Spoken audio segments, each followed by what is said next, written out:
Saiu uma nota aqui do Fabão Vereador, né? O pessoal que também quiser saber do Instagram do Fabão Vereador, ó, @Fabão Vereador, tá?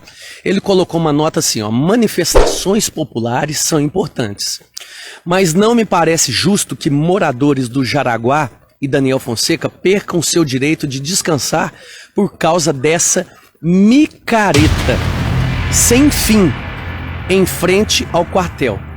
Se a PM e a Prefeitura não tomarem providências, iremos ao Ministério Público questionar esses órgãos. Então ele disse aqui, ó, vamos enfatizar aqui, micareta sem fim. Nós estamos 3 horas da madrugada. Você está vendo algum barulho diferente aqui? Vamos dar uma olhada na micareta aqui, vamos dar uma olhada aqui. Vamos silenciar e vamos ver. Vamos dar uma olhada aqui. Olha, tá um silêncio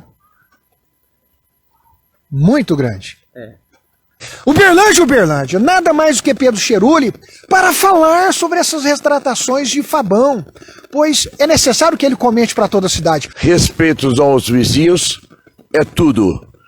Eu recebi a mensagem do nosso vizinho aqui, bem frontal, das reclamações e tudo mais. As manifestações são contínuas, democráticas, mas com todo respeito. A partir daí, pegamos o nosso microfone, estamos no estado de chamar a atenção todo o tempo com respeito. Só que ele deve ter o conhecimento que o vizinho que fez a reclamação e alguns nos apoiam e querem que continuemos. Só pediram o respeito máximo em relação às buzinas e alguma coisa, algum travamento de garagem, que muitas vezes pegamos o microfone, o carro de som e vamos administrando isso. Mas eu não conhecia esse termo micareta, tá? Então isso aí vem de forma pejorativa, porque micareta vem ao carnavalesco. E nós não estamos aqui por uma piada social, não estamos aqui para um carnaval, nós estamos aqui numa atitude democrática, um levante social que ele vai ter a resposta e aprender a respeitar quando o povo vai às ruas. Agora fica com você, Lohan.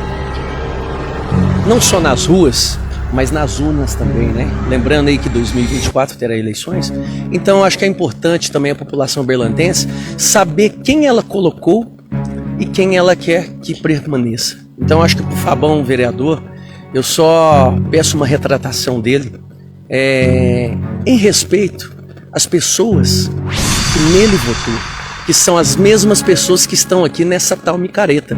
Então gostaria que você mostrasse só um pouquinho para lá, para mostrar o que é uma micareta.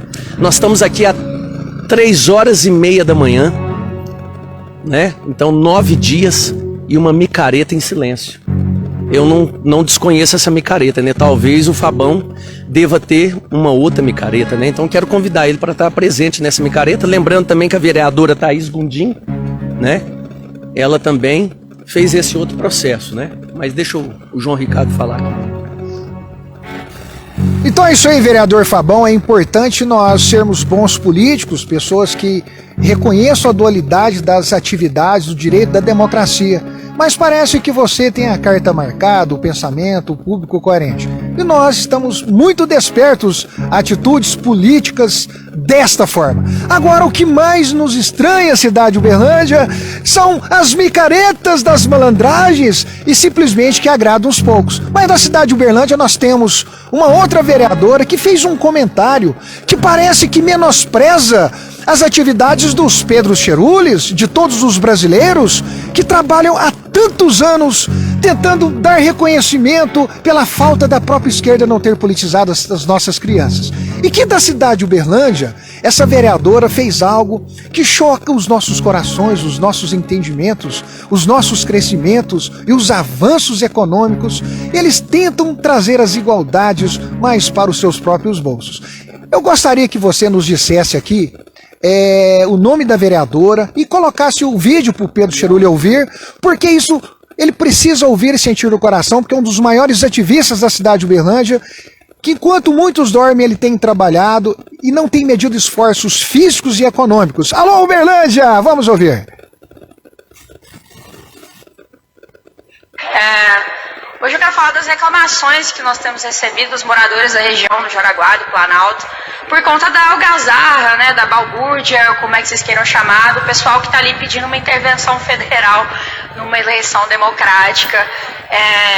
Já faz uma semana, e assim, a dificuldade nesse delírio coletivo que a gente está presenciando, uma manifestaçãozinha inofensiva que está sendo tira e deixada lá nessa completa desordem que a gente está imerso. De quem não respeita o resultado democrático de eleição, de quem não respeita a democracia do nosso país e não entende nada sobre o assunto. Então é realmente lamentável isso, a gente vai fazer os requerimentos e pede para que seja cumprida aí uma fiscalização pelo CETRAN de maneira séria, sabe? É um absurdo que isso ainda esteja acontecendo depois de uma semana de um resultado de eleições democráticas. Olha, João Ricardo, eu desconheço hoje o pessoal da vereança, assim, as opiniões, não conheço a opinião de cada um, mas eu gostaria de dizer a ela que, dentro da relevância, foi assim que aconteceu com o impeachment da Dilma, que provavelmente ela seria, assim, uma factária desse tal. Ficamos em Brasília 30 dias acampados, certo? Com milhares de pessoas e milhões de pessoas na rua em São Paulo, Rio de Janeiro e tudo mais. Foi assim, é assim que a sociedade conduz. Quanto à expectativa dela de achar que é uma balbúrdia, eu acho que ela está enganada, porque essa balbúrdia é sempre um levante social, sempre foi feito assim, não tem outra metodologia, a não ser o povo na rua falando aquilo que quer. E quando o povo fala, a voz do povo é soberana, não tem mais nada. Se ela acha que isso é uma folia, que é uma baderna, acredito que esteja muito enganada. Hoje ela vive da própria situação que em 1964 houve um levante contra o comunismo no Brasil, e se ela hoje vive em paz social é graças a muitos homens que em 1964, aliás, quando eu falo homens é no termo genérico, porque você tem que falar homens e mulheres, e aquelas mulheres que fizeram o levante feminino. E com certeza ela não estaria naquele grupo pela forma que ela pensa. Estamos aqui não em uma balbúrdia, estamos aqui numa paz, em silêncio e em concordância com a vizinhança que nos apoia e pede para que continuemos. Em relação a essa vereadora, Lohan, você acredita que as urnas eletrônicas, ela garante o direito da contagem dos votos para a sociedade? Ela é totalmente confiável, assim, ao ponto dela dizer que é um ato democrático a segurança da contagem dos votos de milhões de brasileiros? Em se tratando da nossa colega, né, Thaís Gondim, uma representante parlamentar que foi eleita pelo próprio povo que está aqui, né, que está aqui nesse manifesto, que é um manifesto para ela nacional, e ela dizer em alto e bom som, chamar o próprio povo que a elegeu, o Cheruli, de delírio coletivo. Então é o seguinte, chamando na cara dura a população belandense de louco, de varrido, né, de balbúrdia, de algazarras, eu acho que está faltando um procedimento mental, e está faltando é o seguinte, contra fatos não há argumentos. Mal sabe ela que a própria população do Jaraguá e Daniel Fonseca, além de nos apoiar, o Cheruli ainda foi ainda não enfático nessa questão, porque eles, além de nos apoiar, eles ainda nos ajudam, nos colaboram. Como temos casas aqui que são pessoas que fazem o nosso café, como tem pessoas aqui que servem o banho, que servem o sanitário, né? Que serve isso para a comunidade, que é a própria comunidade dela, que a elegeu, né, legalmente. Então esse é um manifesto respeitando a ordem e o progresso, né? Gostaria de convidá-la para estar aqui e ver a verdade nua e crua, e não ir por fatos, por vídeos, por isso, aquilo. E outra coisa, esse aqui é um manifesto de luto, de repúdio contra a censura, contra a algazarra, que a direita não faz algazarra, a esquerda faz a balbúrdia, que a Thaís Gondim eu acho que está desinformada, que eu acho que o delírio coletivo deve estar do outro lado, não desse lado. Que me perdoe as palavras, Thaís Gondim, mas você precisa saber que a sua fala não condiz com a prática. Me desculpe. Cheiro. Eu posso continuar? Pedro, em cima desse assunto, é importante que o senhor, que já tem tantas passagens, tantos encaminhamentos nesse processo político, né? Os seus cabelos grisalhos já mostram a sua experiência e também a sua luta, os fatos decorrentes. A pergunta principal é o seguinte: realmente as urnas eletrônicas, ela é garantia de um voto seguro? João Ricardo, claro que não.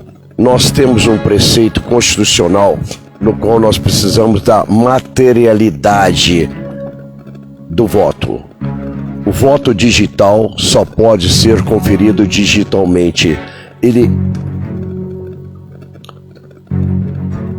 interfere na nossa constitucionalidade. Nós constitucionalmente temos o direito da materialidade do voto, mas no entanto, esse STF, esse RTE, eles, como se diz, fizeram um logradouro da urna eletrônica, enfatizaram tanto, fizeram ela como se fosse um presente divinal para o Brasil, que faz as eleições mais rápidas do mundo, mas no entanto é uma questão digital e você não é capaz de conferir algo digitalmente. Os bancos são invadidos, a NASA já foi invadida, tudo é invadido pelos hackers. Então é aquilo que eu te falei na pergunta anterior, vamos pegar o país mais tecnológico do mundo dentro da coisa, que é o Japão, mas o Japão faz aquela brincadeira, tecnologia é muito bom, não? Mas voto, papel, não? Então é esse. Então não temos nenhuma garantia, mas o mais importante, que estão rasgando a Constituição, nós precisamos da materialidade do voto. Nada digital você tem capaz de conferir, de saber que o seu voto está garantido. Então isto é uma falácia, rasgar a nossa Constituição, isso não nos garante em nenhum momento. Nós precisamos reverter essa situação. No passado sempre deu certo, sempre foi materializado. Não estaríamos aqui agora, em nenhum momento, se as urnas eletrônicas, com sua materialidade, com o voto impresso, estivesse acontecido e aceito. Mas resolveram repudiar essa posição. Mas acredito que ela será retornada a nós. Nada hoje teríamos nenhum movimento se fosse uma urna eletrônica com o voto materializado. Por quê? Mesmo que as eleições tivessem sido lícitas e esse ex-condenado presidiário tivesse levado o resultado melhor das eleições, o máximo que teria que fazer diante da democracia é colocar a viola no saco e aceitar que seremos presididos por um ex-ladrão.